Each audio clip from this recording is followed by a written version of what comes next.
Greetings, Nephilim. It's favorite show, the Westmarch Workshop, here on a Wednesday night, believe it or not, recording live from the workshop. It's Nienball, it's Leviathan, your two favorite hosts, back again, back at it again with the intros in the white vans. Don't go in the white vans, it's not candy. I don't know what it is though. In all seriousness, season 7 is on the horizon, and we cannot be more hype than we currently are. I'm sure we'll find a way. We'll find more hype. It's hidden in the corners. Maybe that's what's in the white van. It's just Hashtag hype. hashtag hype. So get excited for an episode. We're going to be talking a lot about prepping for season 7.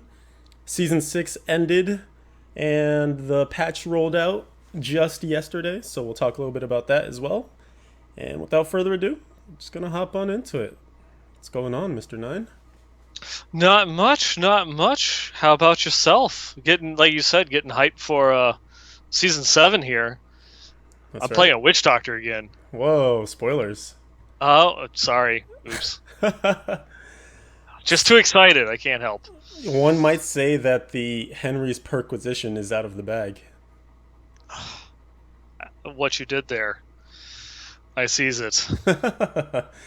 Oh man, so you are playing a witch doctor? That's confirmed.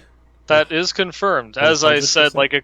as I said like a couple of months ago, that I was wanting to go and roll a witch doctor for the next season. Well, the next season is here, so I'm playing witch doctor. I think I mentioned this on last episode. Just to happen to go with the meta, though I probably won't end up being able to do that build, but we'll see. We'll see. There's always hope, right? Everyone's just gonna label you as a slave to the meta. You, Yeah, you gotta let them know yeah. you were gonna do witch doctor before it was cool. I have proof. Go back to episode 82 or something. I don't know. Somewhere around One of there. those. Somewhere in those. Just watch them. If you haven't, go back and watch them. Even if you have, Even if you have, go back and watch them or listen to them.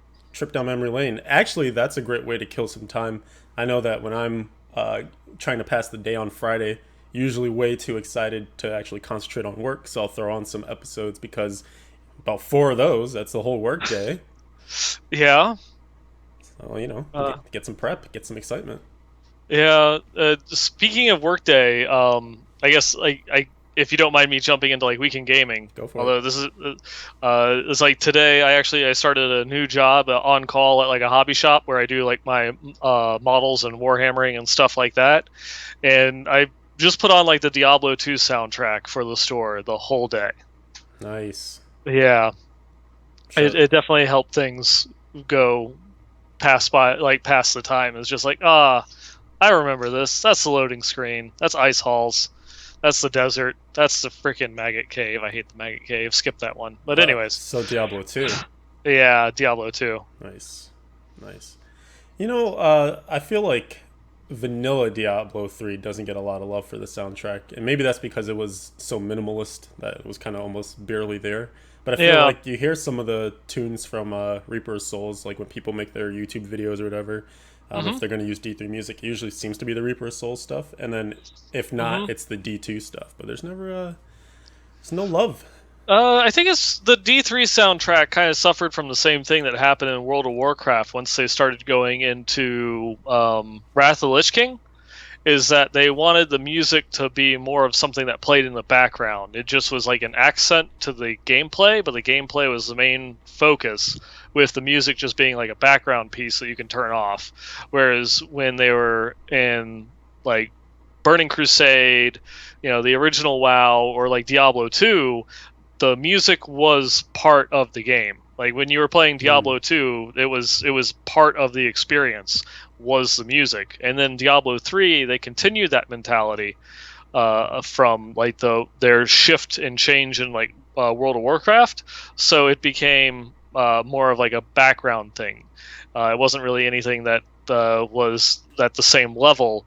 And then they changed that in Reaper of Souls, where they wanted to copy more of that, not style, but that the music was kind of back to being something important in the game itself. So that's why I think people will go and use tracks from Reaper of Souls, like Abattoir, Urzael and stuff like that, because it actually has oomph behind it. Right. It's something that has it's not just kind of like background strings that just kind of float or waft, that doesn't really have something that you know pulls you in. It doesn't have like a melody that you can just go through and like repeat or hum to yourself. Right, right. Yeah, I think you need stuff like that just for those iconic, like when people always refer to that moment where the Diablo 2 music starts playing and they know that some huge Diablo announcement's coming up. What was it, like, I don't know, the world something 2008, 2009, I forget. It's the story about the Yeah, it's reveal of D3. yeah, that the overture that they ended up only using a little bit of in Act 4 after you beat Iswal and you're running to the the Silver Tower Part 2 or Silver Spire. Maybe we're thinking of different things because I know someone was talking about like the specific D2 like guitar strum thing, and then there was an Oh. announcement that revealed like D3. I don't know. Either way, hmm Oh, I guess at the D3 announcement itself, they were playing Tristram. yeah, that's what I'm talking about. Yeah. Oh, okay. I thought you were talking about what they used to introduce like all of the Diablo 3 like announcements from the release, like up until the release of the game. It was always that overture that they would play. Gotcha, gotcha. No, I meant like the very first time. Oh yeah, yeah. The very first time that was Tristram. All right. Well, how was the rest of your week in gaming, or weeks in gaming, I suppose? Uh, okay. Relatively uneventful. Continuing to play World of Warcraft. I almost have my legendary ring, and then I can go and put that off to the side. I'm hoping, like, I have maybe since I don't work until late tomorrow, I have tonight after the show to try and go and run a couple wings in Hellfire Citadel, and then if I don't complete that tomorrow, like after work or before work, going and trying to finish that up because starting Friday, I'm just not going to have time. You might be a little busy. Might just slightly, just a little tiny little bit. Well, good luck. Hopefully you get it. Well, I can only hope. And, other than that, I guess my only other gaming that I've really been doing lately is my Warhammer stuff, and I've actually been painting, which is like unheard of. I'm the guy at the hobby shop that plays with like primed models. Like, it's a step above just using the gray ones. Like, I actually went and spray painted them like a solid color, and then that's it. I've actually started trying to paint them, so That's cool. I remember you were saying getting that was a goal for you, right? yeah, because it's one of those, like, I can't be working at the hobby shop and like using non-painted models. You don't want to be that guy. Do not want to be that guy. Cannot be that guy. Word up. Cool. You'll have to submit an image maybe of some of your best models that we can show on the show. Yeah, I've got a couple that would actually be ready for showing, but for another time. I'll put it on Twitter. Word. All right. And what about yourself? What have you been up to, good sir? Pokemon Go was the last 2 weeks, really.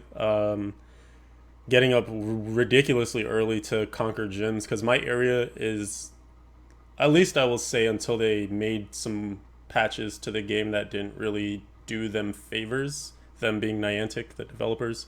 The game was really popular in my area, so if you were to attempt to take a gym at any point when a normal human being is awake, it would instantly get taken back by some other team. And so, in order, like, one of the things that's in the game, not to go too in depth in it, but one of the things that you can do in the game is earn in-game currency by defending gyms, and the limit is 10. So if you hold 10 gyms that you have a Pokemon in, then you can earn the maximum amount of coins, and you can use coins to buy like power-ups, Pokeballs, whatever have you, whatever you're running low on, you can go and get from the shop. And it was my goal to not spend any real money on this game at all. So, I'm trying to min-max the living daylights out of getting as many coins as possible. But the thing is, if you were to try and do, like, say at 6 p.m. my time, you're trying to go and take 10 gyms, by the time you might get to what you consider to be your 10th gym, the first 5 you've taken have probably already, Been gone taken over, back. yeah, back to like Team Valor or some shit. So it was just an effort in futility. So I was like, you know what? I'm going to beat the system and wake up at 4 in the morning Oh god. when no one else is hopefully awake and go take 10 gyms. And it was, I have a new appreciation for that hour of the morning Hmm. because the weirdest stuff happens. Like I was at the parking lot for the local pond in my area, and Hmm. there's a gym in that parking lot. And I think it was the end of last week. I pull in, there's two empty cars, and I'm like, oh, maybe someone just like, did like a leave their car here and went off with another friend to who knows where or whatever. So this was like a common meeting spot, and they just left their car. Turns out, as I'm like battling this gym, one of those cars is not empty at all. They like pull around to my window. I'm like, oh god, I'm gonna get shot right now. I have no idea. And the dude is like, why are you here? You're freaking me out, man. I'm here with my girlfriend. Oh And I was like, God. you're freaking me out, man. Why are you pulling up to my car? It's 4 in the morning. It was so ridiculous. So, Here I was expecting that story to be like, oh yeah, it's like there was someone in their car, and then they start taking the gym back or something like that. I mean, I did run into a few of those where I actually, I think it was the beginning of last week, I had a tail for Uh-huh. three gyms so I would go, I would take the gym, and then I would start to drive away and I would notice it would be battled. Like it was, because you can see when someone is battling in the gym. I was like, what the hell? I didn't see anyone. So who's battling my gym? So I would drive to the next gym, like, a few blocks down the road, then fight that gym, and then realize, hey, someone else. So I literally had a car just following me as I defeated these gyms, just taking them back. So there have been some interesting adventures in Pokemon Go, to say the very least. And it was a good time killer. I feel like right now, the rate that the game is going, it's losing a lot of interest. I think globally, maybe. Hmm. For myself personally, I feel like it's hard to not play a game all out for me, anyways. So if I'm not going to do that, then I pretty much won't play it at all, because it seems like if I'm invested in it, I want to be doing the best I possibly can, and if I'm not, waking up to do those crazy early gyms, and that would cut into the next coming season for Diablo and stuff, then there's no there's no halfway for me. It's either all in or not at all. Hmm. Yeah, I still have yet to hop on the Poke Train. I do enjoy the Pokemon memes, though. I've been having a lot of fun with that, There are a and lot of good ones. I remember seeing this one where someone like posted a picture of like a Pokemap, and it was like covered with like 200 Hypnos, and like very very far in the background you see like two gyms, and then the tag underneath it. This is obviously Photoshop because there's no way Team Instinct holds two gyms. I like that. That's excellent. Yep, so that's about it. I think if it's still any sort of popular, we'll probably get you to play it at BlizzCon. Maybe. I've been playing Star Trek Timelines as my mobile game of choice lately. I'm not up on that one. Yep, it's just like a little one of those like kind of like uh think Final Fantasy Record Keeper. Okay. Yeah. Where you get stamina to do missions, and then you have to wait X amount of time for that stamina to like refill to do another mission. Gotcha. Yeah. Only it's Star Trek instead of Final Fantasy. Just a different universe. Yeah. I take it. Other than the Pokemans, have not been doing too much else. I did update myself a little bit on the Demon Hunter and Crusader in non-seasonal play, just to kind of keep familiarity with the builds and whatnot, because I think that is the direction I'll be going. I know for certain I will be starting with a Demon Hunter, so spoil that right now. And Spoilers. yeah, there you go. And then I will transition to something else. I haven't quite decided what yet, after the seasonal journey and all the conquests and stuff are done, because I definitely played DH to death, I feel like, in Season 6, so I'm ready for something new. And I probably will be a meta slave early on, just to Hmm. have the groups and things like that, and then once the groups break off, then maybe I'll just do whatever it's not popular that I actually want to do. I don't know. Still Yeah. deciding. Yeah, it's funny, like I kind of was part of my reasoning behind going the Witch Doctor is after like the first week, my playtime usually drops off, and then I'm not at the same level like DPS wise as the rest of the group. So I figured I could go Witch Doctor, so that way I could do kind of like a support build to like help out. And then now like the Witch Doctor isn't the support class anymore; it's the DPS, and it's like, oh god damn it. Plans have changed on you. Yeah, apparently. It's all right though. It'll be similar to season 5. Because you were kind of the lead DPS with the Shadow set. Well, in the beginning there, for at least when we were the first couple of weeks, and then the meta pulled away from Shadows because it's like, oh, we were so focused on this one, we didn't actually go and check out any of the other DPS builds that are all 10 times better. Yep. Yep. So, anyways, like I spoiled a little during the intro, patch 2.4.2 actually went live yesterday, as we suspected it would. Although it was a little iffy there for a moment. Had people like wondering. Definitely had people wondering. It's like, are they not patching on a Tuesday? What is this? Yeah, it came late in the day. I think it was just about 8 p.m. here, so like nearly 5 p.m. back at Blizzard. So it must have been like, the last thing pushing out before calling it quits for the day. Mm-hmm. But it arrived, and people are playing. I can see Shepard noting that he's already killed me, which is great. Thanks. Leviathan Soul Freeze. That's a good one. I like it. Very nice. I've yet to go, and I've only played because last night, actually, I guess this is a news topic that's not even on our notes, but Blizzard was getting, I guess it wasn't Blizzard, it was certain ISPs were getting DDoSed by some group that apparently wanted to represent all the people that got banned in Overwatch. Yeah. Though I've seen like different various things where some people were able to play while people in other regions weren't, but then I think like the authentication servers were down for a lot of people where you couldn't even log into customer service to like submit a ticket for having issues. Yeah, it was really touch and go. I was able to download the patch, and then I logged in, and this is right before all the issues started. So I was like, ooh, let me try Torment 13. And I hop on my Crusader, luckily, which is like, very tanky. And I go and I try to head to the Stinging Winds to see if I can get the pennant, the Harvest Pennant. Which is now in game. Yes, and you can actually get it now. People are reporting. And I got like 5 feet into the zone and then just DC'd. And I was like, well, I may have died. I don't know. Hopefully I'm tanky enough. Luckily survived it. But that was the end of my night yesterday. I was like, oh, I guess I'm just going to call it quits and go to sleep early tonight. Yeah, that's we can only hope that the praying to the powers that be of the elders of the internet that we don't have any lag issues going into Friday. And I'm actually kind of worried myself because my internet connection is still like potato. But lately I haven't had any issues when I'm in a game.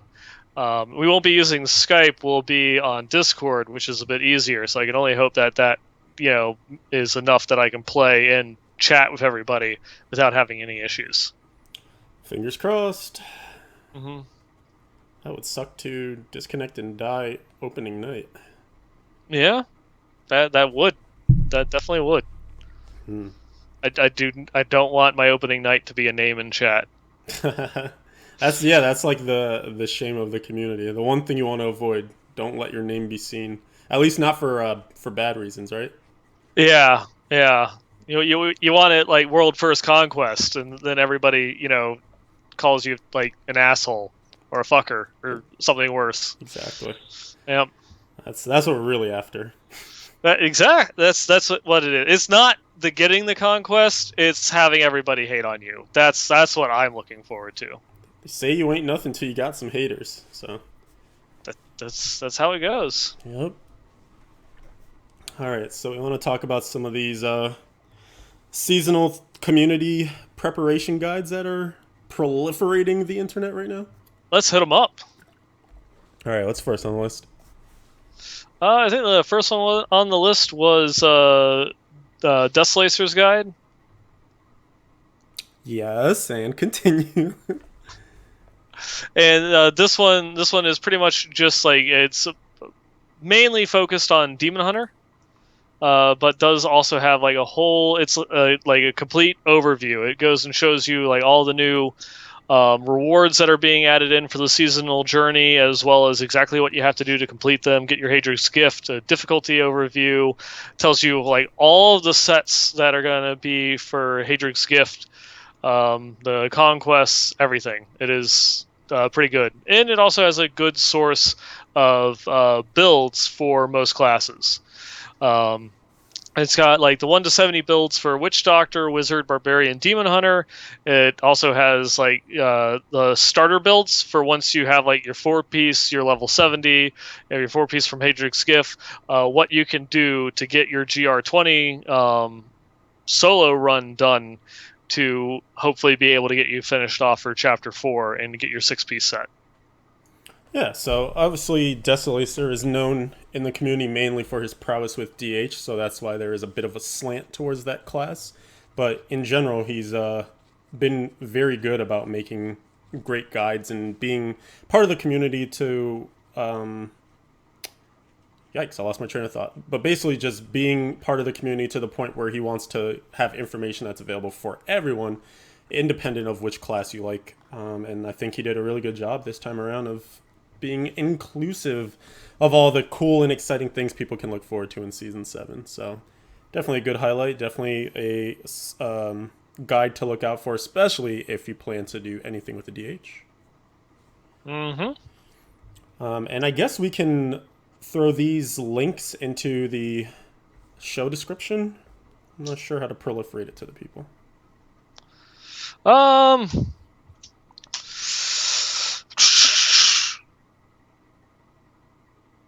Well, I can put it in chat, and we can put it in the YouTube comments. But those on iTunes and Stitcher, unfortunately, I guess go through and check the our YouTube page in order to go and find the link, because there's not really a way that I can put it into an MP3, and unfortunately. Yep. Well, if you are looking, most of these things are going to be on Reddit, and there's a big Season 7 mega thread that links to a lot of these, so you can definitely check that out as a source.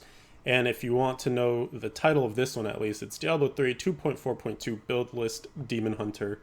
And like Nienball mentioned, there are other things besides just Demon Hunter stuff here. Mm-hmm.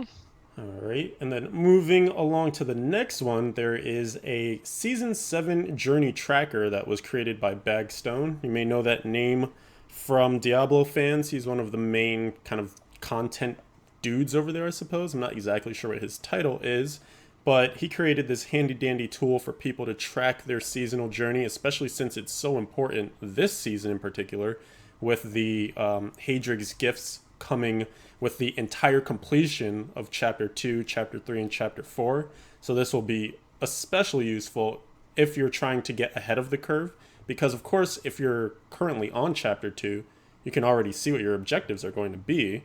But if you're trying to kind of not cheat the system, but like play to your advantage, you can actually check off multiple things ahead. So for instance, you can see here it says Chapter 2, completing a Rift on Expert. Chapter 3 is a Rift on Master difficulty, and then Chapter 4 is a Rift on Torment 1. If you do a Rift on Torment 1, it actually completes the objectives for Master and Expert, so it's all the difficulties going down. So you can actually see here the interaction with Bagstone's Journey Tracker. If you do complete that T1 Rift, it automatically clicks off all the other ones that are below that difficulty. So you can kind of see how you can leverage knowing what's ahead of you, even if you can't see it on your seasonal journey in game, to have a better and more efficient path through the seasonal journey. And the important thing about why you should care about this, as we mentioned, the last couple episodes, if you see down at the bottom of that guide where it says like Chapter 2, Chapter 3, Chapter 4, how it says Hadrig's Gifts, the gifts themselves are no longer tied to an individual portion. It's no longer like, kill Sadea on hard, and then all of a sudden you get your 2-piece set.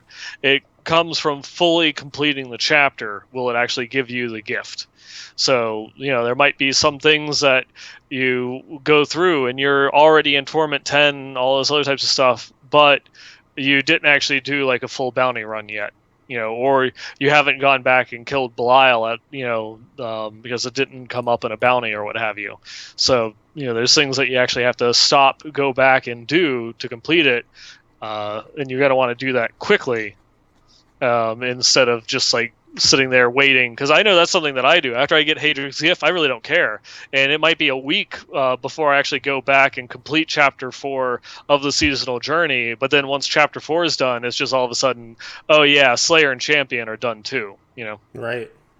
Yeah, you can definitely get pretty far ahead of things based on which objectives and what, like, basically based on what you're doing in the game, and if you are aware that it's actually an objective in the seasonal journey or not. Mm-hmm. All right, and then we have another guide, the Season 7 Pocket Guide, if you want to talk about this one a little bit. Yeah, the season 7, the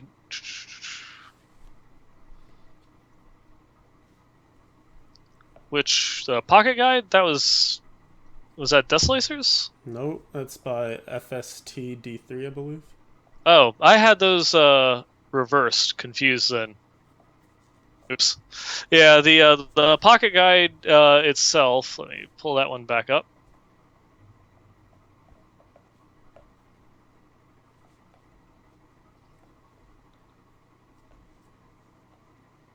There we go.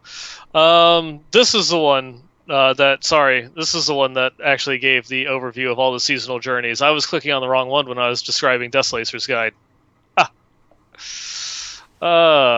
Oops.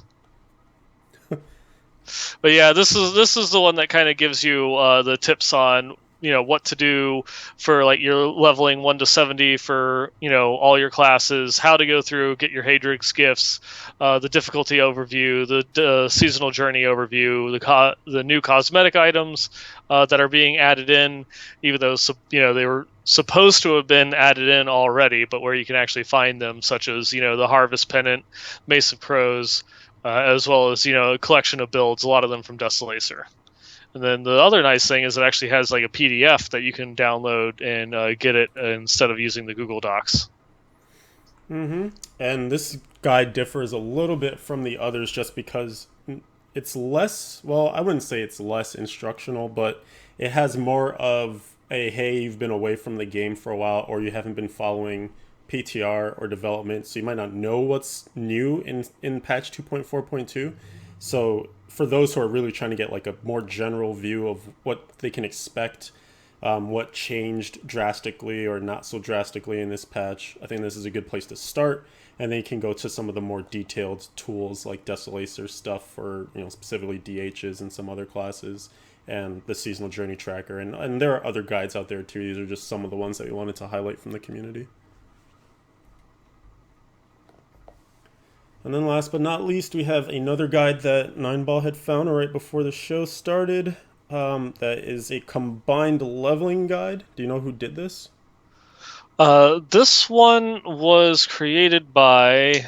crap. I knew you'd ask me that question. I have to go back and find the link for it. But for right now, this one, it was put together by Uthrid on... our Diablo. I'm not sure if he's the one that actually put all of it together, but he's the one that shared it on the Google Docs. And the thing that I really like about this one is that it's solely a 1 to 70 guide. It gives you kind of like a brief overview that you've seen in a lot of other guides of what to do as far as doing your leveling. Go and clear, halls of agony, such as, yada yada, in order to do it. But it does also give you a step-by-step breakdown of what to do on 1 to 70 for every single class. It tells you the most beneficial skill for each one of your key assignments, when you should change passives, and the big thing that I like is that it also tells you like when you should stop, go to town, and craft a new piece of gear. So, it will go and tell you when's the best point in time to stop, go back to town, craft a weapon, because this is going to give you a significant DPS upgrade to warrant actually stopping and crafting something. Yeah, this is for the serious min-maxer, someone who wants complete guidance through the 1 to 70 process. This will more than help you on your way because it will literally tell you exactly what you need to do at any given moment. So if you're completely lost, especially if you're trying a new class, like if you're one of these seasonal witch doctors that will probably be popping up, then that tab might be the most informational for you because you might not have an idea of what you did to level up with WD because maybe you've only ever had one power leveled in the past or something. So this is a very great tool for those who want the most in-depth process for getting from 1 to 70. Mm-hmm. And, especially because I guess in previous seasons, the race to 70 wasn't and all that big. It helped if you were going to try and get like world first on some of the conquests. Uh, Now I think it plays a little bit more since the journey itself is strung out a little bit further, and you're not able to like go and completely get your 6-piece bonus within an hour of hitting 70, if that. Now it was going to take a little bit longer once you hit 70 to get everything completed for that Hadrig's gift to get your 6-piece. So it makes that time that you spent getting to 70 a little bit more important. Right, yeah. Having the process prolonged means that more of the minutes matter. Mm-hmm. So And for any time that you can shave off anywhere is going to mean a lot more. right. Yeah, and one of the things we were talking about last episode too was the um, advent of people potentially going solo instead of using a group this time around because of the whole chaining of massacre bonuses. And part of Desolacer's guide as well talks about some of those because he was able to test his 1 through 70s with those solo classes. So you'll see some people going that route as well too. And like I was saying last time too, it'll be interesting to see who ends up with what, because one of the downsides of the 1 to 70 solo, while it will technically be faster for certain classes, one of the things that you gimp is having any kind of real good gear at Mm-hmm. 70 and resources as well too. You'll be low on gold and potentially mats. So there is that to think about. You might get to 70 faster, but then you might have a little bit of a laggy continuation on, because now you're kind of behind the 9 ball a little bit. I see what you did there. Mm-hmm. Again. Indeed. So yeah, either way, very excited for the beginning of season 7. What are we going to do? What are we prepping for? I don't know. It changes all the time. I think it's pretty solid at this point. Yeah, no, I think we do have a pretty good collection all set up there. Ours is I guess it's like a bit wonky in the beginning because we're gonna like go through and like do our usual grow. Let's grab the follower weapons and then do like a set of bounties, and then once you hit like 10, you're gonna break off to do Leoric's crown, which we've always skipped. We've never really done that. And then while you're getting the crown, we're going and breaking out to go and find certain bosses for the seasonal journey. So that way, once you get the waypoint, we'll come back and then we'll like kill bosses and then level up to 21 and then go and get the crown and then go back in and then do rifts from there. Yeah, we're doing basically a combination of a lot of different methods, and Yep. it's going to be interesting because there are a couple of different schools of thought in terms of saving certain parts of the seasonal journey until you're at level 70, doing some of them early, doing some of them later, and I'm still curious to see what ends up being the fastest, because I think you can do a little bit of both and it might be faster or it might not. I mean, I don't know, it's kind of the grand experiment. But right now, I guess the thing about all these guides and things too is that people test them in PTR, but with the random nature of Diablo 3 and just the fact that no one has really done en masse testing because it's only a couple of people trying really hard on the PTR, and then everyone either like hiding some stuff or not really diving in because they either don't want to burn themselves out or don't want to spoil it for themselves, things like that. Uh-huh. You just never really know how it's going to shake out. So, we're trying something similar to what we did, I would say, in the beginning of season 6, but then adding in some elements to it. I feel like we always essentially do the same thing, but then we'll add a tweak here or there just to see if it helps or not. And each time we've been getting faster, so. Yeah, I'll be interested to see like the what changes actually going and grabbing the Leoric's crown brings. I'm still not 100% sold on the like going and doing the boss kills at the lower level, but we'll see. Mm-hmm. Indeed. But yeah, our group is set. We are playing with Lala and Dead Advocate, some names that you're probably familiar with from past seasonal starts.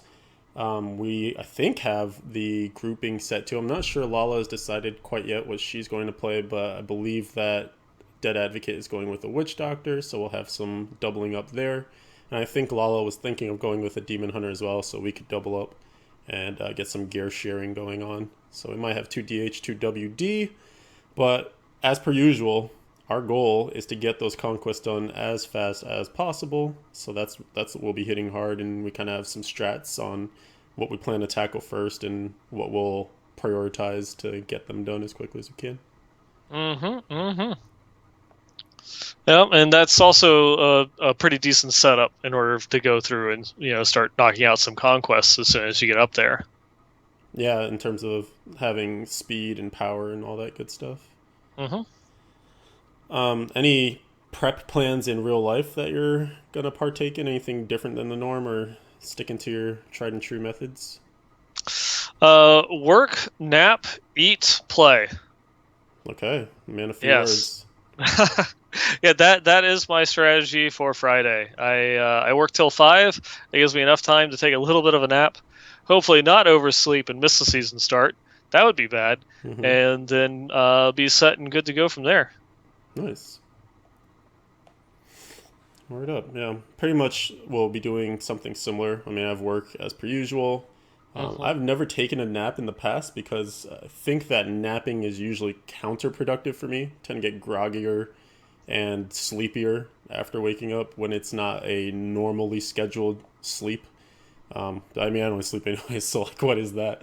Yeah, it's also one of those things like that I've seen. When you take a nap, you either need to take a 20-minute nap or a 2-hour nap, and anything in between will leave you feeling groggy. Like all the cycles, those circadian rhythms or whatever the heck, the science behind it, however that plays out. But I snack wise, I actually got some different snacks. I got some mini carrots because I've been craving those lately for some reason, the baby carrots.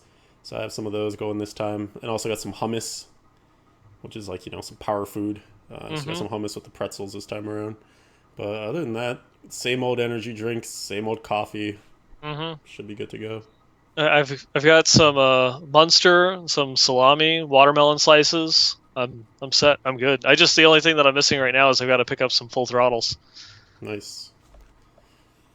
There you go. Hopefully you guys are preparing with your own strats, both in-game and out-of-game. Got to make sure you fuel up so that you can keep going long and hard into the night. No euphemisms there or whatever. No, none whatsoever. Nothing intended. Yeah, so fun stuff. I always enjoy the beginning of the season. I know some people are like not seasonal people at all, and it's a shame because I feel like they miss out on the excitement. I think one of the best benefits of the beginning of the season is that it's the one short period of time where everyone is at ground zero. You know what I mean? It's there are so many times where so and so has been playing for how many months or years, and their character is built up and blah blah blah, and you're still trying to figure your own stuff out. You might be a brand new player to the game, which then Seasons is actually perfect because everyone else will also be going through the brand new process at the same time. So I don't know. I'd like to encourage seasonal play as much as possible, but I understand too the idea of wanting to have this thing that you continue to build up and perfect over time. The seasonal beginning is definitely my favorite. Just that whole starting over. It's new, it's fresh, even if you've been playing for forever, just being able to create that new character with no gear, no gold, you're having to re-level your artisans and all that. It brings back a little bit of that nostalgic feeling. Absolutely. I was actually having a bit of nostalgia.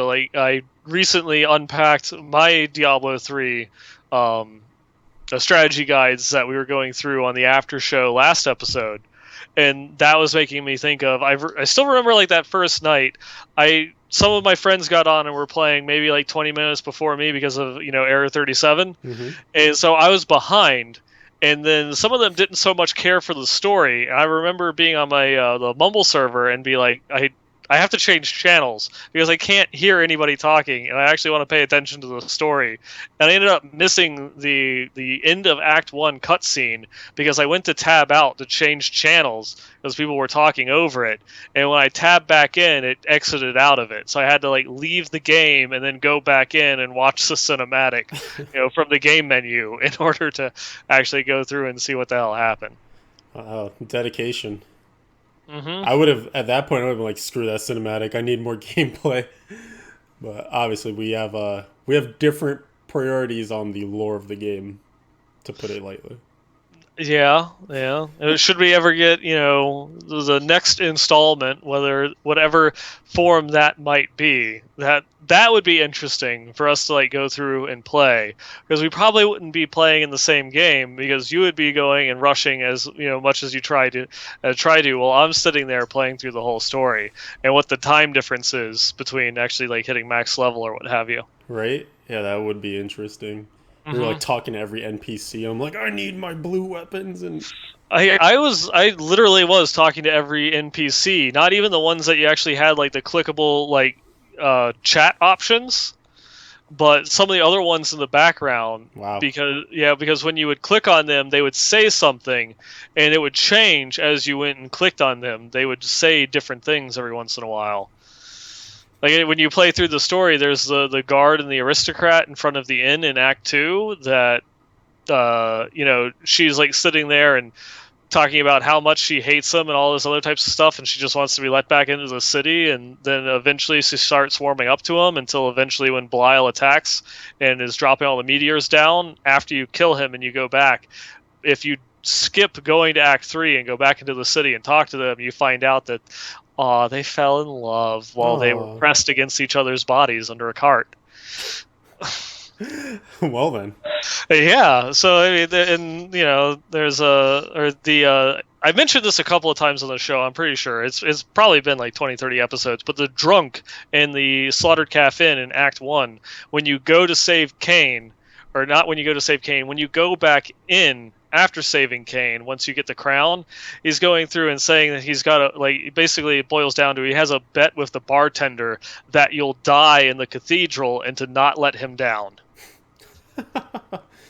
Wow. Look at all these tidbits, all these nuggets.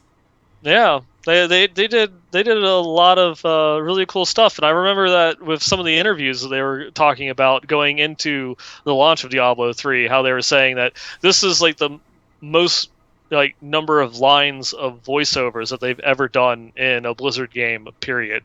Wow. There's just so much voice acting work went into the game. That's pretty sweet. Pretty good stuff. And I just sped right through it. Yep. Good old Yep. spacebar. But I will say that, not to linger on this point for too long, but I will say that once I got every class to 60, had exhausted my options in the auction house, got stuck at the infernal wall, and then eventually waited for patches to break that down for me. I did go back when I was really, really bored and check out some of the lore and talk to people and books and things like that, just for like achievements and completionism and all that good stuff. So eventually I got around to it. Well, thankfully the achievement system managed to get you clicking on the books. I don't know if you actually listened to any of them. I mean, I know But something about vile bats from that one guy who told you about stuff. Yep. nope, I'll take it. Okay. I'll take it, All right. because if I don't, I never will. I will get nothing from you. Nope. Nope, you won't.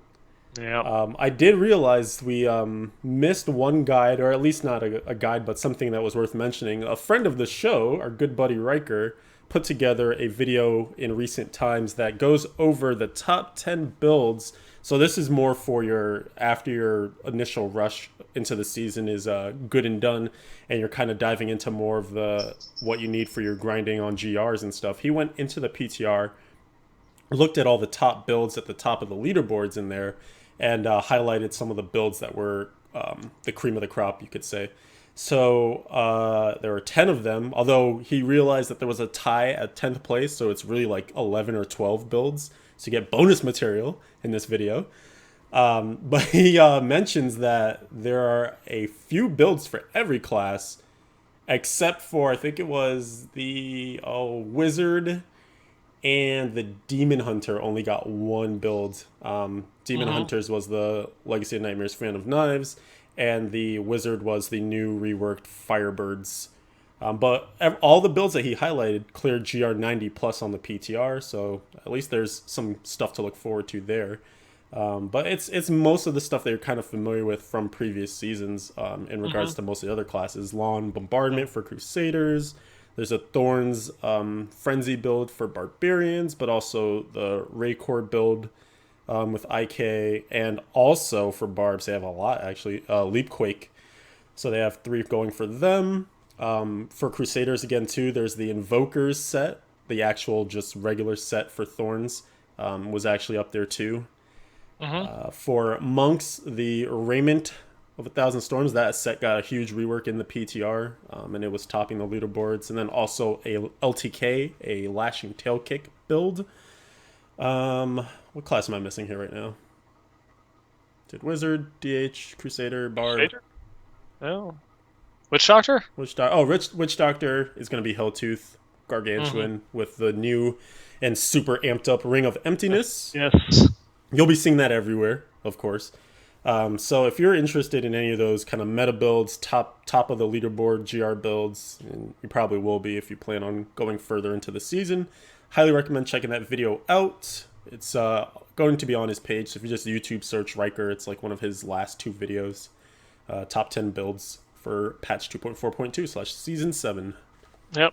I will want to point out like the small tiny like asterisks on that one that Arkatar mentioned in chat is that this is the top 10 builds based on how much the top players were playing them in the PTR.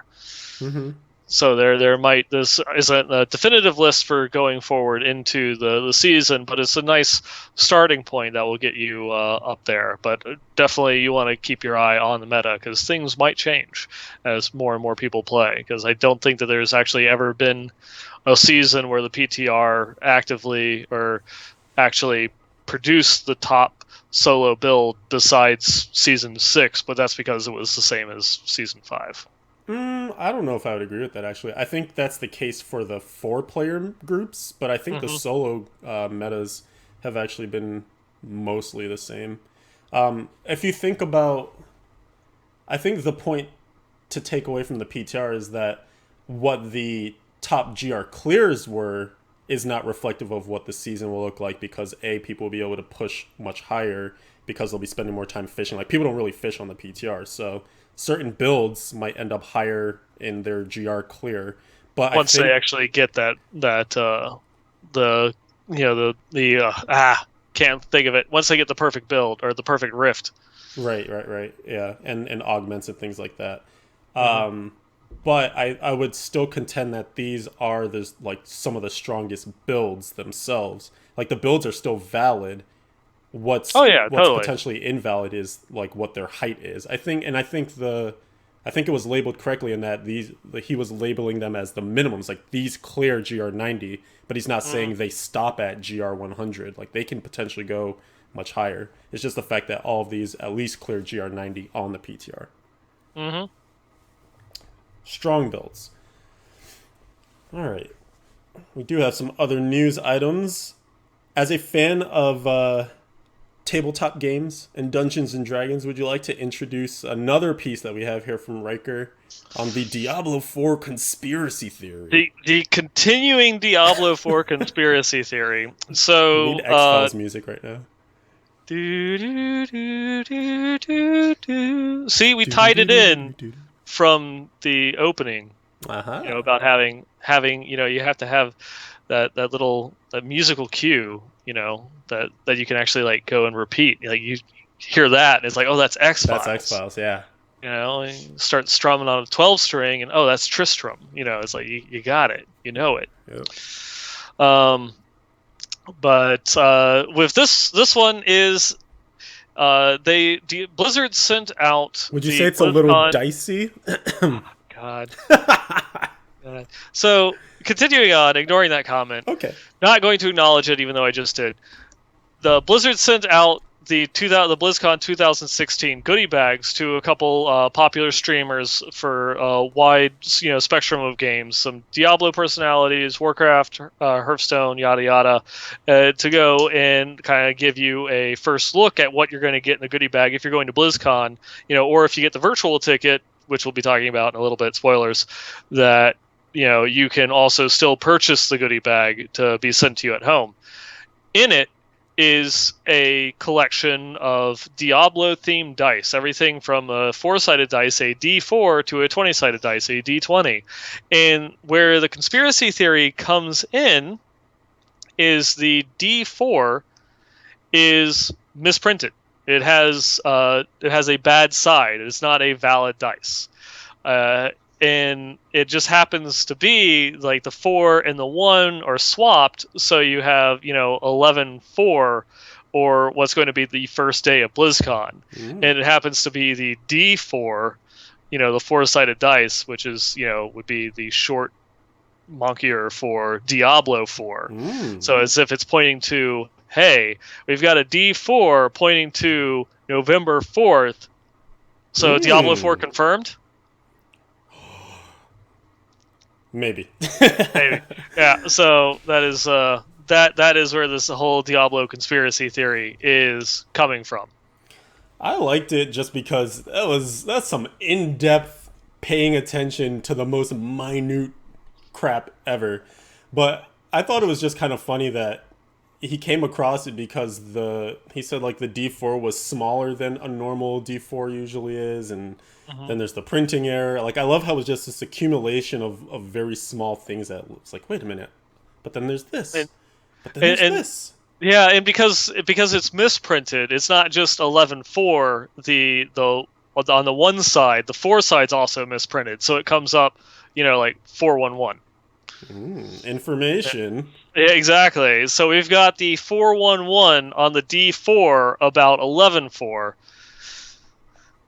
So yeah, so there you go. So it obviously is. They're going to announce Diablo 4 on November 4th.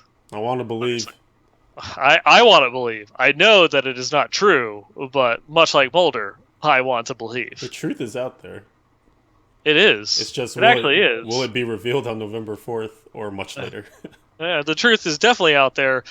This is like one of those. This is like just as bad as like a government conspiracy, because they're hiring for an unannounced game project. We know the truth is out there somewhere. Blizzard has an answer, which is whether they want to share it with us or not.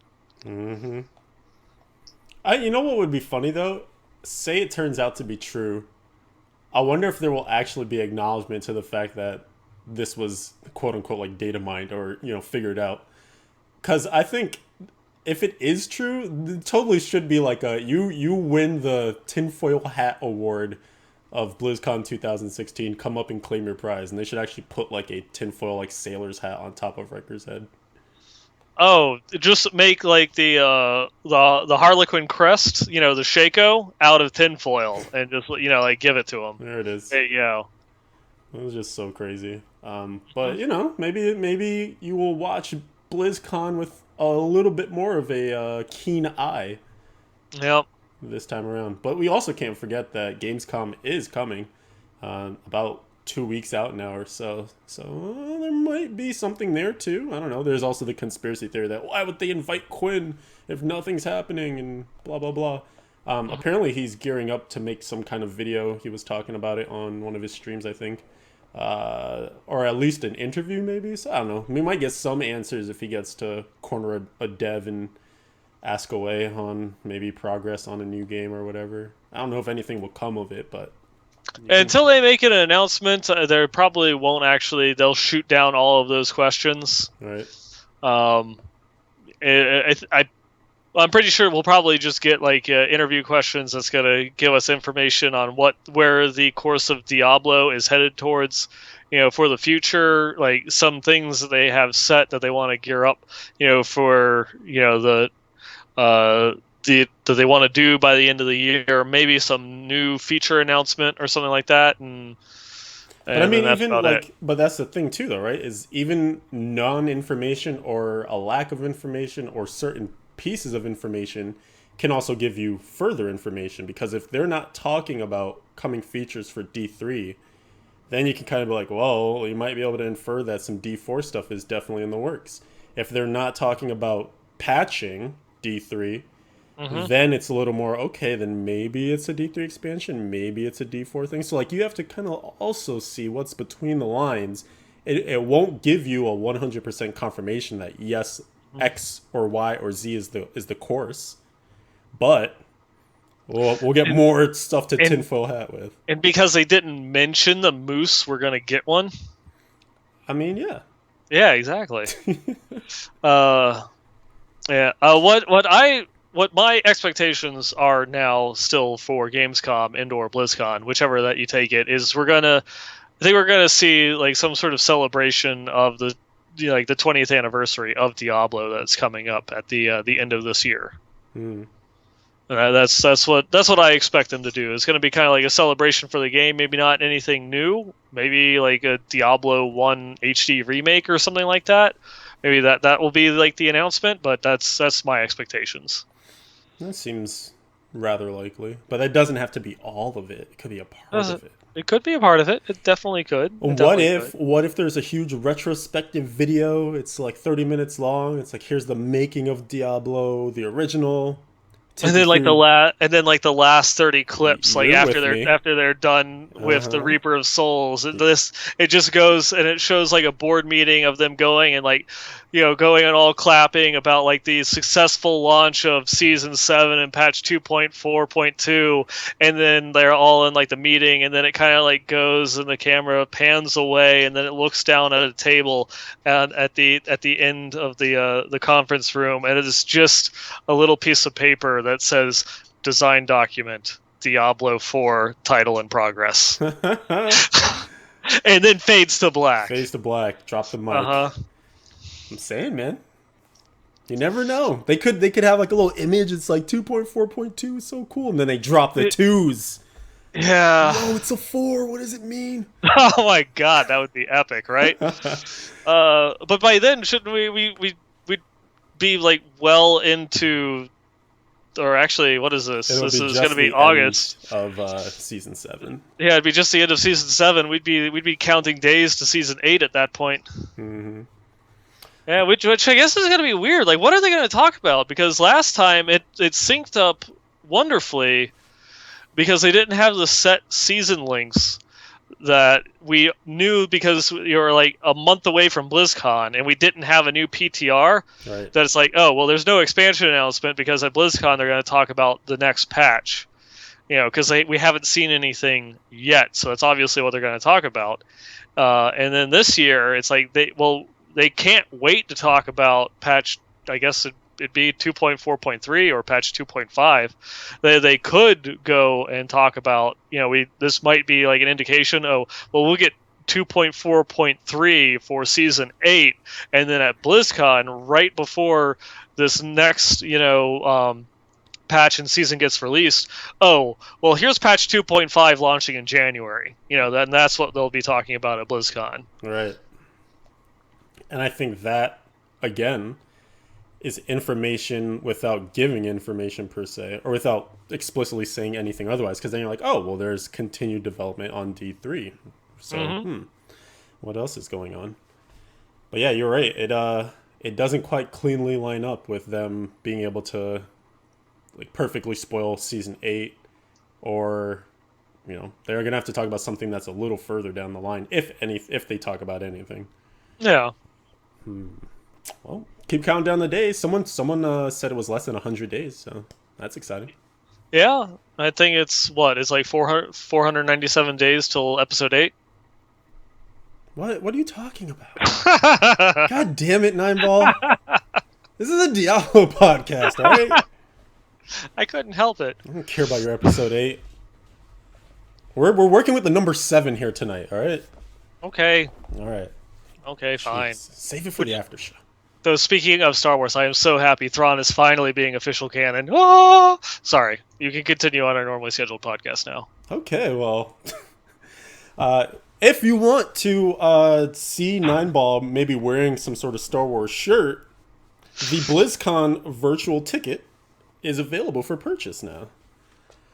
That it is. And we were at this one, we were kind of wondering, with the virtual ticket, with the ticket prices of BlizzCon ever going up, that, what were they going to increase the virtual ticket prices? Because they haven't increased them for forever, even though the prices of the tickets have gone up. by quite a bit over the years, but it's still only $40 now. Yeah, still staying with the status quo. Mm-hmm. Which I think, it itself is an amazing value. Even though like there's some people that will go and say, oh well, just watch the panels whenever they get uploaded to YouTube or this or that or what have you. Not everything gets uploaded. There's a whole bunch of like little tiny stuff that you actually get to go and experience with the live stream. It's just cool being there, and you kind of feel that you're a part of it when you're watching it live. Especially when people on the floor like you and myself are doing some live tweets and things like that. You can kind of like look at the tweets, look at the live stream, and then you kind of get a 360. I'm not there, but I'm there feeling. You have the visual, you have the written, you've got the, I don't know, whatever have you. Ways to make it feel like it's less lonely of you just watching it by yourself. Or maybe you have a huge projector or something and you have a bunch of friends over and you guys are all, geeking out about the different announcements and things. It's your opportunity to potentially throw your own BlizzCon party, just get into the mix of things. So virtual ticket, very fun. And like you mentioned, Nienball, you can also gain access to purchasing a goodie bag with the virtual ticket. Yeah, that is true. And the goodie bag itself is only an additional $35, and it is so worth it, especially to go through and get your conspiracy dice. This one is having the it's not the 10th anniversary of BlizzCon, but this is like BlizzCon 10. Right.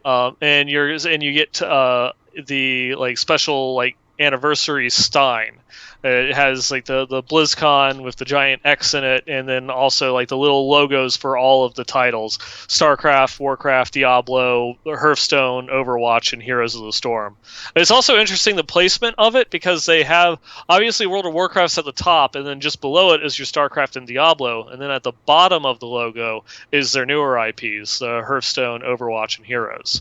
So they're still kind of giving top booking to their original franchises. Yo, also wait, there are things missing on the side. So like, what if there are gonna be side games that come in? Diablo Go, side project.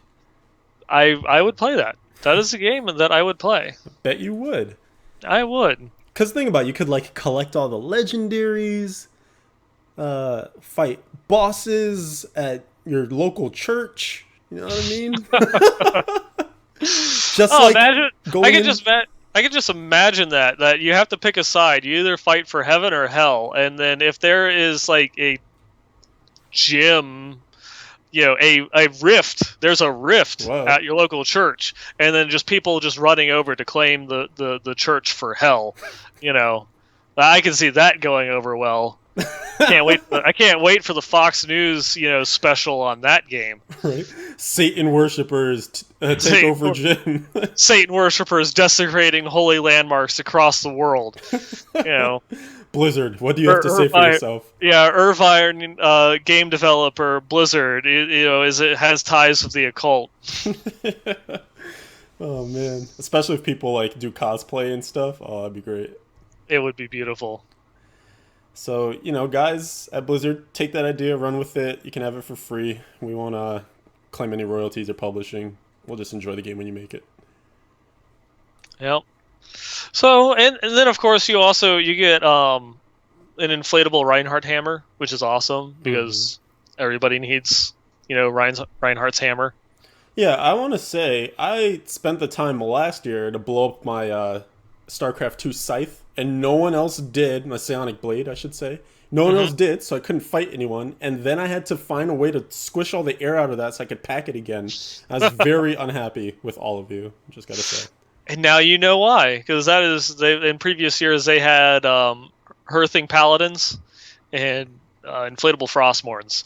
And those years you saw everybody, with those inflated, and then the wonderful things that ensued, that it's like, crap, I have to pack this now. Didn't think about the other side of this. Nope. Air was a poor choice. Anyways. You have chosen poorly. Exactly. So that's exciting. BlizzCon is quickly approaching. And then lastly, you have a thing here that's a throwback. Yes, so somebody on Reddit went and just posted this throwback of Maldar the Magnificent. It is the adventures of a necromancer in D2 that is played Hell Mode solo, cleared it from Act 1 through Act 5, and only killed 21 monsters. And like the majority of those were in Den of the Fallen, your very first quest. Oh, It because you was have because to. yeah, he was basically was being played as a pacifist necromancer to see if he could beat the game, only killing the enemies that he had to. And he went through the game basically using like dim vision and fear, so that way he could push mobs away, and kind of like he would uh, run up to he would cast dim vision with 20 points in like dim vision. It casts it on multiple screens worth of enemies. If you cast it on the edge of your screen, it will do the entire next screen. So that way when you walk over there, all of the minions are blinded and they can't see you. He would then go and run through and start casting terror to move the mobs to different sides of the map, and then use Bone Wall in order to keep them like kind of like pushed into certain areas, and only kill monsters if he absolutely had to with a maxed out bone spirit, since it would only hit a single target, and if he clicked on it, it would home in and only kill that particular mobster.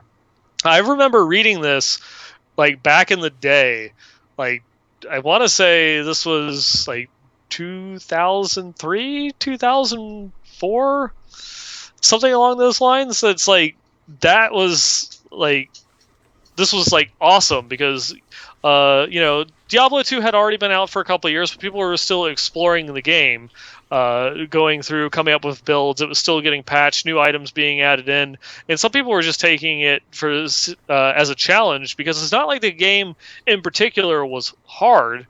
You could go through, jump into a bot game and clear Bale, several times an hour, but it was more like, well, what can I actually do to clear the game and make it interesting? And this person had went through, and this was like his third character. He had also done, like a fighter sorceress that was all based around enchant, to go and kill, and a barbarian mage that was equipped with the Trang Ol set, so that way he could get firewall, and then using the Warcry skills to keep them stunned on top of firewall in order for them to die slowly. Uh, it was just some of those things that was like, it was so interesting to see, like at the time, people go through and do this, and it's something that I guess I kind of seeing this like huge thing of nostalgia miss that we don't really see in D3, partially because things have become a lot more competitive and you're looking to try and do like efficiency, but it's also, we were talking a little bit about this previously, with you kind of, when you have infinite scaling, you gain content, but you also lose some things, because people do go and try to do like weird and quirky things. Like people go and try and make the shadow set work as best as they possibly can. And most of the times, like the response that they get is, oh, well, you should just use Marauders or Unhallowed Essence or Fan of Knives, Right. because it's better. It's cool that you managed to go through and clear like a Greater Rift, like 90 solo with, the Shadow set or something along those lines, but, Unhallowed Essence is doing 115, so step it up. It's just like, it's something that you get when you have a finite difficulty and the game becomes easy, that you can go and experiment with stuff and get, at least a little bit of notoriety for it, because it's like you got like this weird, quirky, interesting build that like no one would have ever thought of. Like, man, imagine going and playing Diablo 2 and only killing 21 monsters in order to beat the game. You think that, oh, I'll just go and run through everything, but you can't. And I guess the other stipulation was he wasn't a hardcore character, but he played it as if it was hardcore. So if he died, that was it. Run was over. Yeah, I mean, I was. Sorry, go ahead. I mean, Oh, no, go ahead. I was just gonna say I was thinking about something similar to this when Summer Games Done Quick was going on because Mr. Llama SC did his D2 speed run again this time around.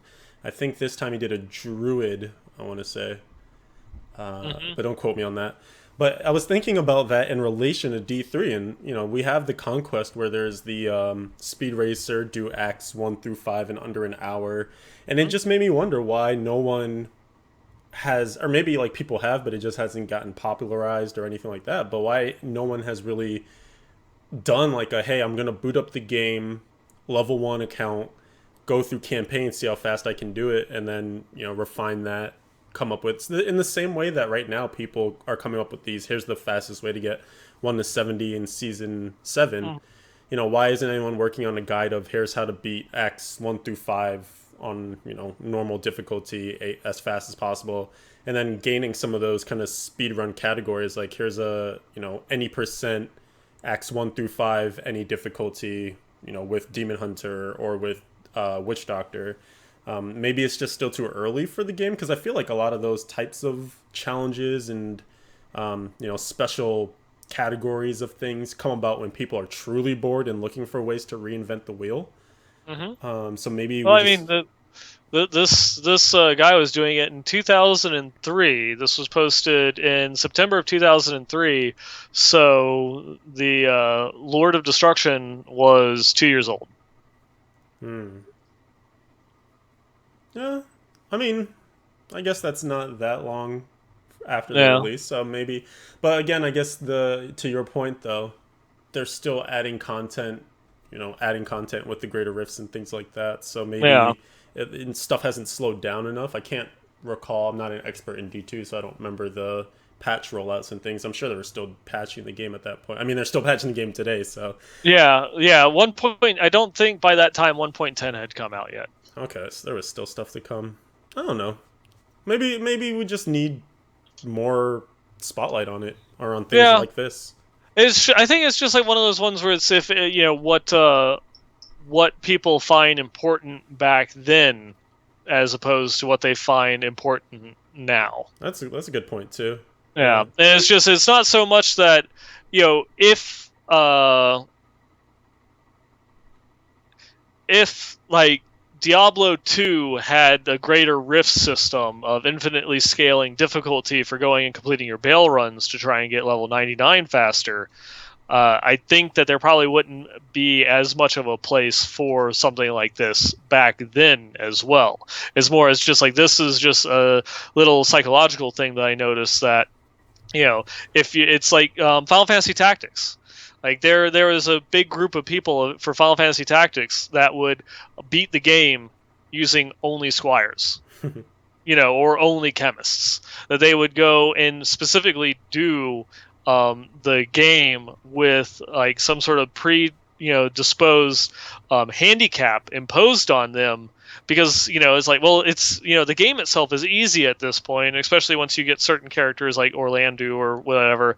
That let me purposely make it harder to bring the challenge because the challenge isn't in the game, so I have to come up with something to make it challenging. Whereas with Diablo 3, the game with the infinitely scaling greater rifts is presenting you with that challenge that you're looking for to continue to have you playing the game.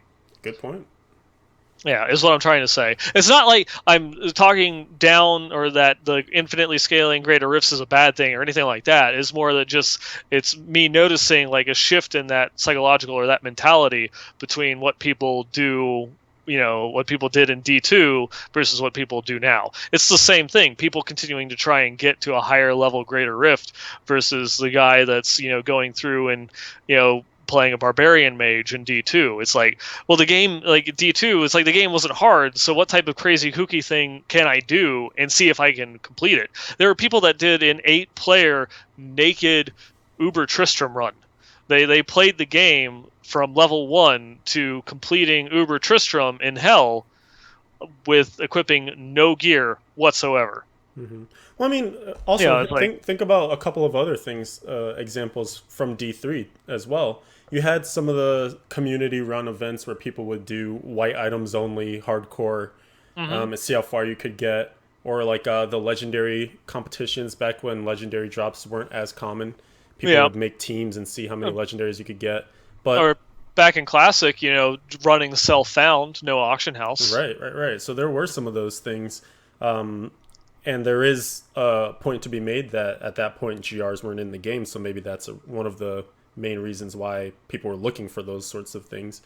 But I will also point to the something you mentioned that was kind of interesting. I think it was last episode was Playaway Thursday came back, and one of the things that is now, we were getting to the point when it was in its first iteration where it's like, hey, these aren't meta builds. It's not like the thing that's going to kill everything. These are supposed to be fun builds, things that people come up with that they enjoy playing. And then now the comments on some of the builds that are coming up again now that the series is kind of back newly for the second time is, oh, you can't, it's only clearing GR 60 or 65. It's not, hitting the top of the top. And so to your point that you were just making a couple minutes ago, Mhm. I think with that scaling difficulty, there are people who really don't care about the highest GRs, and they're just happy to have like the cool build that they personally came up with that clears T10 for them or whatever the highest torment is. But people, the general public, might not care as much because there's this other thing that's above that, and you're not dealing Mhm. with that with this build. So why should I even applaud you for coming Uh, up with this? That's not what I want. I don't care. That type of thing. Yeah. Yep. So I don't know. We'll see. I think you do see from time to time people come up with some like outside of the box wackier stuff. But I guess maybe the takeaway point is that some of that stuff just doesn't stick as hard as it used to. Mhm. It's just not as celebrated anymore. All right, and I guess that's the news in a nutshell. Yeah. Some news, some not news, some stuff we just made up to talk about. What? Which? It's like two truths and a lie. One of those things wasn't even real. Which one though? Is season Which 7 even starting one? on Friday? I don't even know. Well, I guess this depends on which Friday. If you're listening to this on iTunes, it could be already started. Maybe. I know we're dirty, dirty liars.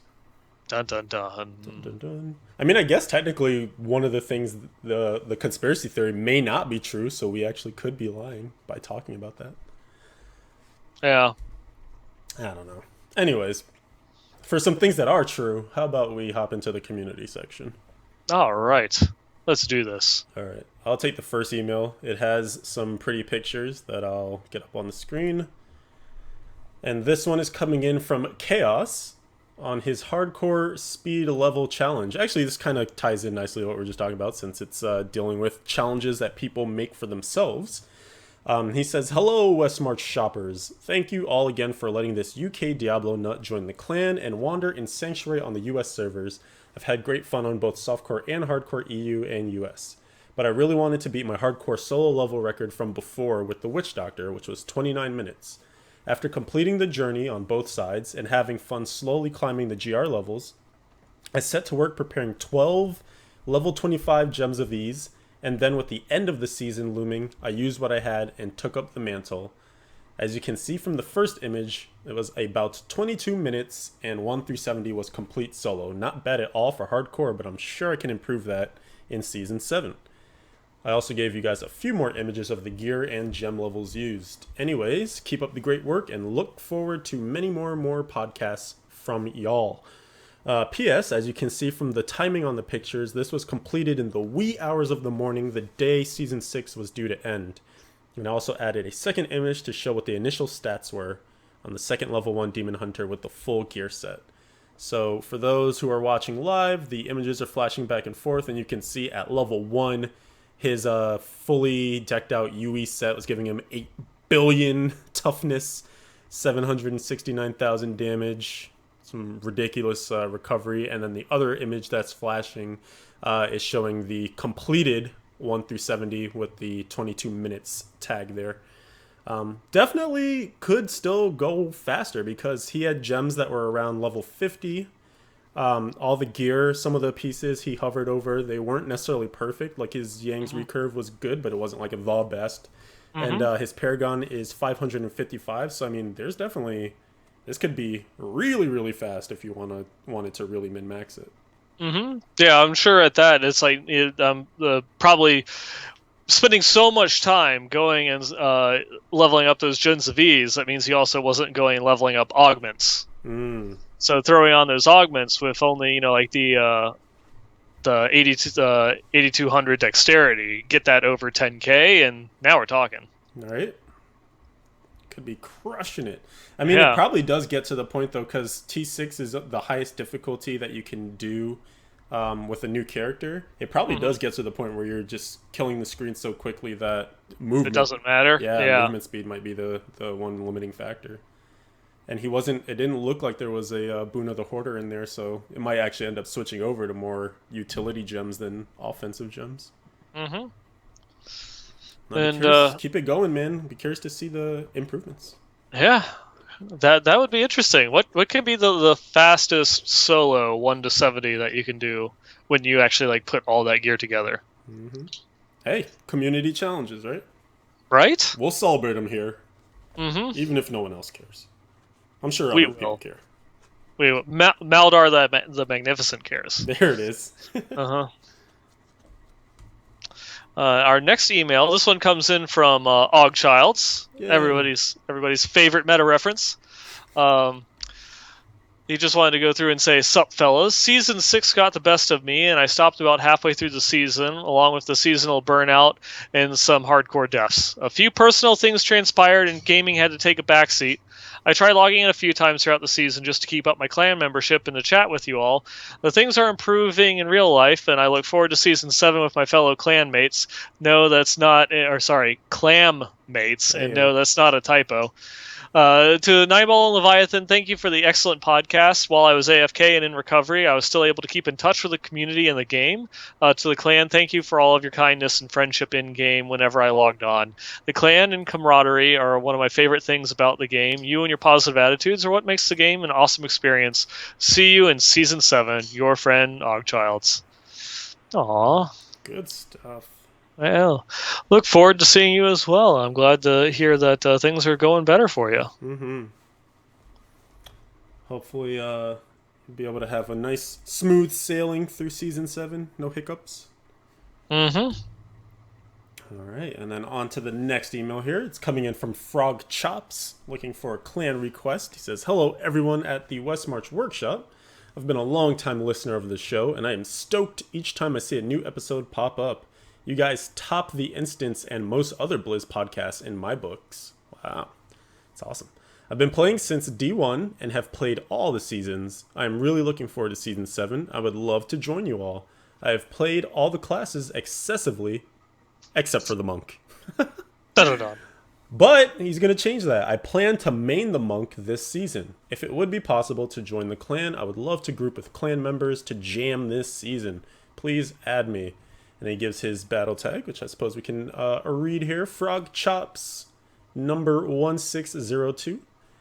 "Hope all is well. I'll be on frequently if you guys would like to add me. Thank you." And I will note he is in the clan. Accepted application, so welcome. Nice. And we have welcome. tons of spots right now. Been clearing things out as the days go because I don't want to deal with it once the season starts. As far as, managing the deletions, but I will always, of course, just accept as things pop up. But right now we have like 30 spots open. So now is the time more than ever to hop in there, send your request, get checked, and start up. Especially because you want to be in there right before the season starts since, what's so funny? I don't know why, but when you just said that, it's like send the request, get checked, not wrecked. I don't know. I like it. This is a good motto. Yeah. Get checked, not wrecked. Join hardcore. Party with a friend. There it is. Yeah, I'm just imagining like propaganda posters right now. Yeah, so if you want to get plans together with people before the season starts, then joining the clan, within the next couple of days would be good, because I know that scramble the hour before when people are figuring out A, what class they're going to play, because they leave it to the last minute, and then B, who am I going to level with? might help to be making some of those friendships and connections beforehand. Mm-hmm. Uh, and then our next, I guess this is the last email. Not going to go into too many details about it, but we've been given a nice little token of appreciation with which to give away to listeners of the stream. I think we're going to have to come up with a proper and suitable giveaway for a nice little gift of this magnitude. Mm-hmm. Yeah. I was walking back from town today and I was trying to think of a good contest. Some of the ones I was thinking of could be exploited, so I was like, that's not going to be good. But I was thinking, like, guess our combined Paragon levels by the time the next show comes up. But you could also, like, look at our profiles and figure that out, unfortunately. Mm-hmm. Could do, like, guess the amount of enemies killed, because I don't think you can view that. But maybe you can. You can. Yeah. You can actually. Oh, what we could do is we could set it up where you have to guess the number of enemies that will, or like the number of Paragon levels that will have combined, but have like an entry, like you have to guess it what the levels will be. Oh, deadline. Say like by what our Paragon levels will be by the 31st, but you have a deadline to submit by the 24th. Or something like that, I like that. Okay. Well, we can go through, talk about it, and we'll have something on the next episode to go and actually have the giveaway. Mm-hmm. But shout out to this person who wanted to remain anonymous for being super generous. You know who you are. Good on you. We appreciate that, and I'm sure whoever will eventually win this lovely giveaway will also appreciate you very much so. That they will. Mm-hmm. All right, and so that brings us to items of the week. Oh my god, I really want to do some sort of sound clip for that, but I also love the terrible thing that we do every time. Yeah. Oh, what we have to do? That's what we have to do at BlizzCon. Is we have to get different Diablo developers to say items of the week and record it. Yes, I like that quite a bit. All right, coming soon. New changes and sound drops. Yeah. Oh, if we could get Michael Go to do it. I feel bad, but I don't know who that is. Is that Deckard Cain? That is Deckard Cain. Okay, cool. Yeah, I knew that. Yeah, totally. It's completely. Small boy. 100%. Yeah. All right. Well, coming in live to you is the first item of the week. It is a Henry's Perquisition. You see why I mentioned it maybe in the beginning? Dun dun dun. Totally accidental. This one was submitted by Grimaldius via Twitter, and his Twitter account is @Grimaldius44, so thank you for submitting this. It's an ancient Henry's Perquisition, which of course is the Cat Mojo. Its stats include a 436 to 550 damage roll, 929 intelligence, critical hit chance increased by 9%, an increased mana regen by 13 per second, an increased zombie charger damage by 14%, and secondaries of 32% extra gold from monsters, ignores durability loss, and the power on there, which is the first time an enemy deals damage to you, reduce that damage by, in this case, 63%, and charm the enemy for 3 seconds. And I believe that ranges from 60 to 80%. I believe you're right. So yeah, meow. Meow, that's a good item. I think we'll be seeing many more Witch Doctor items in the near future. Just a guess. What gave you that idea? Sometimes you know. And then our other and last item of the week. Oh, and by the way, nothing was re-rolled on that Henry's Perquisition there, so potential to improve. Our second and last item of the week is an Ancient Dead Man's Legacy from Clanmate 42. And he notes that he got this the day after Season 6 ended. And he is a Demon Hunter main, so a little bit of sad timing, unfortunately. Extremely sad timing on this one. Mm-hmm. It's a very tasty DML. It comes in Ancient with 973 Dexterity, a perfect 1000 vitality, a perfect 20% attack speed increase, a perfect 10% critical hit chance increase, a rerolled for a perfect 8% cooldown reduction, increase multi-shot damage by 98%, which is 2% off of the perfection, and then a perfect 12%, or sorry, 12%. That'd be a lot. That'd be great. 12% max discipline. 12 maximum discipline increase on the secondary, and then, of course, the standard legendary power that multi-shot hits enemies below, in this case, 56% health twice. And that one ranges, of course, 50 to 60%.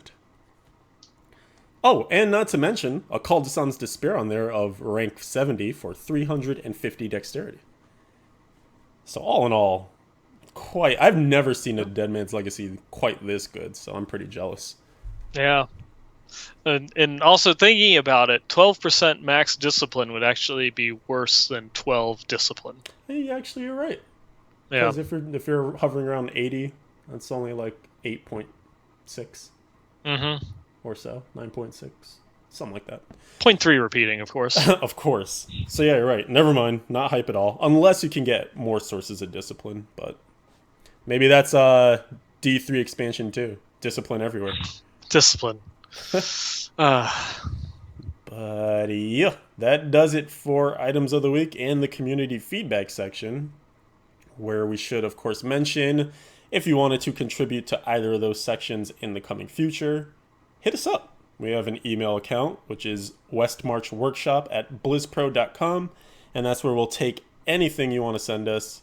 I believe in the past we've even accepted penguin pictures, naked cats. It is the summertime, so you got to help your cats and dogs stay cool, shave them up, make them naked. But we'll also accept your in-game cats, your Henry's perquisitions, anything that you think is cool that's worth highlighting. If you find some ridiculous drop at the beginning of Season 7, we want to see it.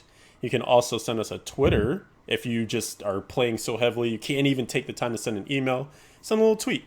And that's at VWM Workshop.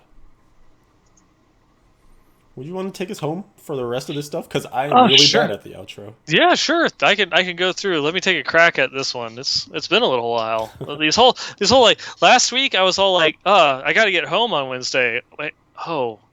Wait, darn. And then on Monday I was like, did I do the show last week or is it this week? I don't even remember. This is just bad. It used to just be Wednesdays was a show. Now I actually have to think about it. And, well, we know what happens when I start thinking about things. Bad stuff happens. It's dangerous. So, anyways, here we go. As Leviathan here was going through and mentioning, if you ever want to drop us a line, whether it be feedback, comments, items, what have you, just send us an email at westmarchworkshop@blizzpro.com. Again, our Twitter account is at the WM Workshop if you want to tweet at us or follow the show's Twitter account. We live stream here on twitch.tv/BlizzPro. We usually shoot for 9 p.m. Eastern, 6 p.m. Pacific every other Wednesday. That can change from time to time. That's why it's important to follow the Twitter account, so that way you can know when we're going to be streaming or when we might have to go through and reschedule. But while you're here, if you're going through and checking us out on Twitch, please feel free to go and follow the channel. We have a bunch of other lovely shows. The Well Met podcast covering Hearthstone, Heroes Power Hour for Heroes of the Storm, and Payload, our Overwatch podcast, that you can go through and check out. We also are partnered, so feel free if you want to go and support the show and all the other lovely things that we do here at the BlizzPro family. You can go and click that little subscribe button down there at the bottom. You can also check out a lot of the topics that we had to talk about tonight over at diablo.blizzpro.com. And we're also in game. We are the BlizzPro clan. As Leviathan mentioned, we do have some open spots now, but when we get into the season and activity goes through and hits its peak, that normally will fill up and we'll have a wait list. We do give a little bit of a preference to those people that send us an email asking to join, just because we like to know who it is that we're going and letting into the clan. We by no means will ever deny an application just because you didn't send us an email, but we do look at that a little bit weighted heavier. You can also, if you don't want to leave your clan, you can join our in-game community, we're Westmarch Workshop. Just do a search for us. You can also go and chat with us. We will likely be on Discord for most of this next weekend as we go into Season 7. Oh, yeah. You can find us at discord.gg/BlizzPro. Just type it straight into your browser. You don't need to download anything in order to go through, hop on, and start chatting with us. You can also follow us individually. I'm at Nienball Gamer on Twitter. Leviathan here is, we finally have it updated in the overlay, at Yo, Leviathan. shout-outs to Dread 3. Scythe. Yep. Thank you, Rob, for finally going through and doing that, because I'm a baddie and haven't had a chance to go through and do it myself. Which I've lost access to Photoshop now since moving into the new place. So unfortunately, Rob, you're going to be sidelined with a lot of stuff. Sorry. But anyways, and you also seem to stream. There it is. I like it. You also seem to stream from time to time if you want to go through and give a shout out to your Twitch channel there. Yeah, buddy. Shout outs to my Twitch channel. I miss you, but I'll be coming back soon. Twitch.tv/Leviathan111. Definitely going live this Friday night for a huge 24-hour, probably plus, marathon stream of the Season 7 beginning and onward. I have proclaimed no sleep until all conquests are done. Hopefully that's not a terrible future I've just set out for myself. I'm hoping we get them done for the weekend, because I do have to go to my work job on Monday, I suppose. Yeah. How long did it take you to complete all of the conquests last season? Well, last season, I almost had them all done within 24 hours, but then I died, so it took an extra 2 days. So as long as I don't die, it should be good, right? Okay. Yeah, right. Yeah. Right. So it'll be done by Sunday. Right. Yeah. Yep. Totes. Got it. Nailed it. Oh boy. You're in for something different there. Tall task. Please no DDoS. Yep. Please, elders of the internet. Elders. But yeah, man. Since you do have Netflix, you need to watch IT Crowd. If you I know. Actually, I was thinking of you mentioning it because it showed up, I want to say, on a recommended list of something, or maybe it was my Netflix, watch this next thing. So it's super short. It is super short. You'll be done in afternoon. All right, I'll bang it out. Maybe tomorrow, but I want to go see Jason Bourne tomorrow. It was okay. Come on, man. Say it was awesome. It was awesome. I don't believe you. I'm sorry. All right, do you have any Diablo words? Because now I'm done with you. I'd say stay a while and listen, but the show's over. Great timing, you dick. There it is.